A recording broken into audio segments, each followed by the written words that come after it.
Good day, my brothers and sisters. Today, i-discuss natin yung 2 Corinthians 4:16 and 18.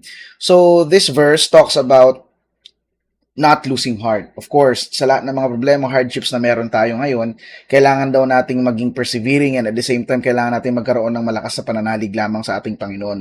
This verse also tells us na kahit na marami tayong mga nakikitang mali or sabihin natin, all of the things that we're seeing right now here on earth are very ridiculous, always remember that these are all temporary. And those unseen things will give us the eternal glory in the future as long as we will be having faith and perseverance in this life that we are having right now, especially the Christian life na dinadaan, kumbaga na meron tayo ngayon. I do hope naging okay sa inyo yung video na ito at talaga naka-inspire to sa inyo. And please don't forget to click like, subscribe, share and subscribe, then at the same time, para at least mas marami pa tayong ma-inspire ng mga tao at at the same time, mas marami din makarinig ng salita ng ating Panginoon. Maraming salamat. God bless you.